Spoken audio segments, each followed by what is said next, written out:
화해하라고 하면 많은 사람들이 이렇게 대답을 해요. 분해서 못합니다.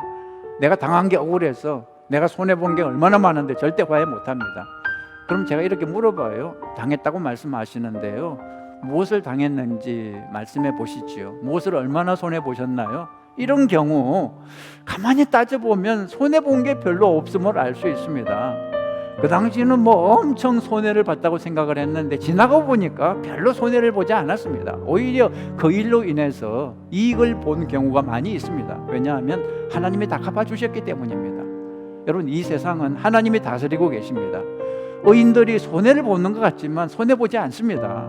악인들이 이익을 보는 것 같지만 이익을 보지 않습니다. 악은 선을 이길 수 없습니다. 이런 원리를 가리켜 하나님의 섭리라고 얘기하는 거죠. 여러분, 잠언에 보면 의인은 7번 넘어져도 7번 다시 일어난다 그랬습니다. 넘어뜨리는 자는 악인이죠. 그러나 다시 일으키는 분은 누구입니까? 하나님이죠. 아무리 악인이 넘어뜨려도 천지만물의 통치자 하나님을 어떻게 이길 수 있겠습니까? 아무리 당하고 또 당해도 하나님의 백성들은 다시 일어나고 마침내 승리하게 되는 거죠. 그것이 하나님의 섭리입니다. 고린도후서 6장 9절에 무명한 자 같으나 유명한 자요, 죽는 자 같으나 보라 우리가 살고 징계를 받는 자 같으나 죽임을 당하지 아니하고 건심하는 자 같으나 많은 사람을 부유하게 하고 아무것도 없는 자 같으나 모든 것을 가진 자로다 그랬습니다.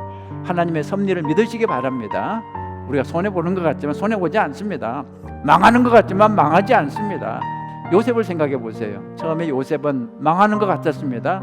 형들이 요셉을 배신하고 노예로 팔려가고 지하 감옥에 들어가고 도저히 헤어날 길이 없는 것처럼 보였습니다. 그러나 그렇지 않죠. 그 모든 것들이 다 하나님의 섭리였습니다. 형들이 요셉을 판 것도 지하 감옥에 들어간 것도 하나님의 섭리였습니다. 요셉은 하나님의 섭리를 믿었기 때문에 자기에게 나쁘게 한 사람들을 용서할 수 있었습니다. 요셉은 마침내 애굽 나라 총리가 돼서 자기 앞에 무릎을 꿇은 형들에게 이렇게 말하죠. 당신들이 나를 이곳에 팔았으므로 근심하지 마소서, 한탄하지 마소서. 하나님의 생명을 구원하시려고 나를 당신들 앞서 보내셨나이다. 그런즉 나를 이리로 보낸 자는 당신들이 아니요 하나님이시라 그랬습니다. 요셉은 하나님의 섭리를 믿었기 때문에 그 원수 같은 형들과 화해할 수 있었습니다. 원수도 따지고 보면 하나님의 섭리에 사용된 것뿐이죠. 좋은 데 쓰임받지 못하고 악한 데 쓰임받은 원수의 처지를 오히려 불쌍히 여길 수도 있는 거죠.